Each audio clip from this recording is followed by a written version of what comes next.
ఒక stand by ఉన్నారండి.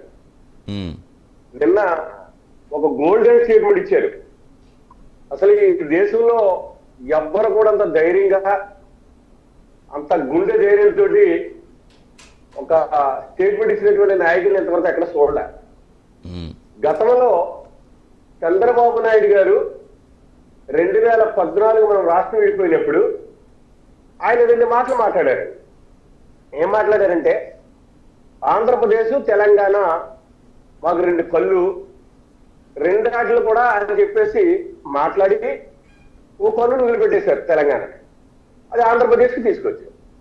అదే సందర్భంలో పవన్ కళ్యాణ్ గారు కూడా మరి 2 మాటలు మాట్లాడారు. ఆ రోజున 2 నాకు ప్రాణం అని చెప్పినటువంటి వ్యక్తి ఈ రోజు మళ్ళీ వేరే మాట్లాడుతున్నారు. అంటే ఒక్కసారి గుర్తు చేస్తున్నాను మీకు, ఉమ్, 2014 సంవత్సరాల ఉద్యమంలో పార్లమెంట్ లో 1 సైడ్ గా జగన్మోహన్ రెడ్డి గారు ఆ రోజున సమక్షాంధ్ర ప్లాకార్డ్స్ పట్టుకుని 1 సైడ్ గా పార్లమెంట్ లో నిలబడినటువంటి వ్యక్తి ఆ రోజున ఏకైక వ్యక్తి జగన్మోహన్ రెడ్డి గారు.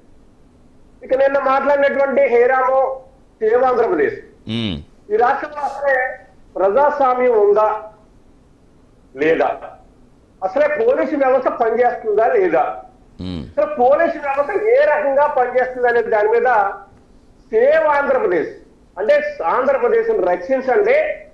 ఎందుకంటే రూల్ ఆఫ్ ఫియర్, ఒక పోలీస్ స్టేషన్కి వెళ్ళాలంటే సామాన్య కార్యకర్త భయపడే పరిస్థితి.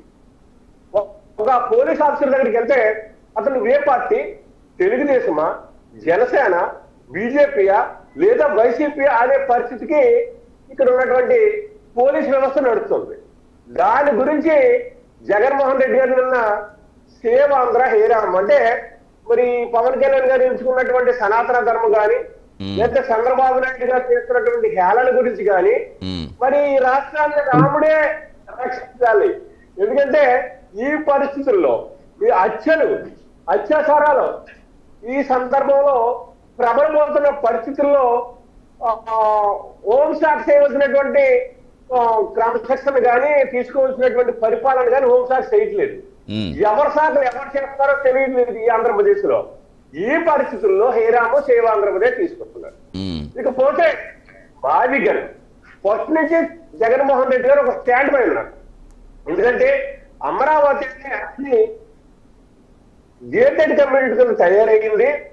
రాజధాని ప్రకటించక ముందే చంద్రబాబు నాయుడు బినామీలు అక్కడ భూములు కొనుగోలు చేశారు. అక్కడ వాళ్ళ మట్టికే బాగుపడటానికి ఉంది తప్ప అమరావతిని ఎన్నాళ్ళు మనము డెవలప్ చేద్దామన్నా డెవలప్ అయ్యే ప్రదేశం కాదు. అది కేవలం అమరావతి